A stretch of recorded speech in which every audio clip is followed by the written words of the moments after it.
I love being here, in nature and around nature. I take the time to reflect, as in this case about people, about relationships to be exact. A relationship, I think, is what we all crave, even though very few people have a clear definition of what it is. I don't. I don't know what a precise relationship is. I do, however, through observation, realize that for many it is what they think it is. A concept or concepts based on a paradigm or paradigms fixed in their minds.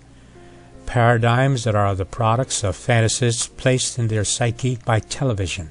A box fed by the creations created by writers. Writers whose job it is to keep you hooked on fantasies, which is not necessarily a bad thing. After all, we all need diversions. Without diversions, we would go insane.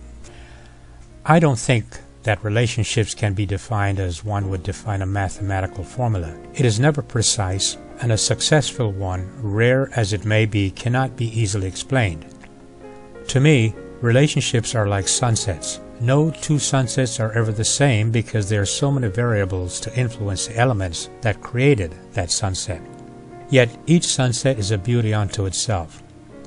One does not appreciate beauty based on absolutes, nor is beauty ever accepted as answers to precise equations.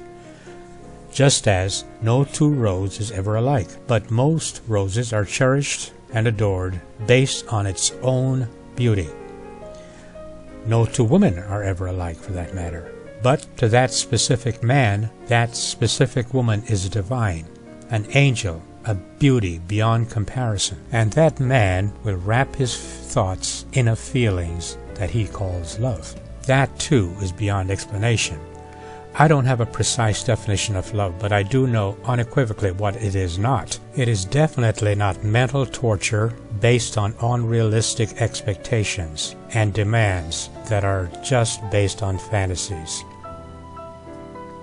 We as parents, I truly believe, do our children a disservice when we corrupt our young with precise explanations of such things as feelings, love, relationships, etc. We leave them with ideas that demand ultimatums of others that can never be fulfilled. We inadvertently teach our kids the art of deceptions, and we build in them expectations that are based on unrealistic fantasies. That television thing I spoke of earlier. We frustrate our kids with our own failures, and we pass along a lifetime of mistaken beliefs. Is it any wonder that our divorce rate is so high, and our relationships are mostly shallow reflections of what may be?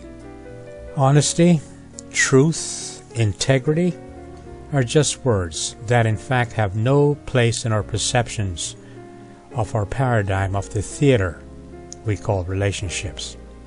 We are, for the most part, stuck with lies and traditions. We exercise our anger and wrath based on expectations and rarely based on reality.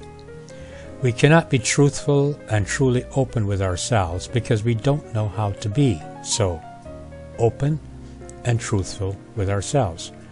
We were never taught that we're perfect beings, perfect in mind and perfect in spirit. So we cling to the play we call living, and as actors on a stage of life, we do our best to portray our expectations of you and your expectations of us, burying the reality of self so deep into our soul that confusion, sadness, loneliness, and depression are the orders of our day. We don't know the definition of a precise relationship. I don't know the definition of a precise relationship. I don't think there is one. I only know that the only reality worth embracing is the reality of true self. If you happen to meet someone who accepts you as you really are, and vice versa, then God blessed you.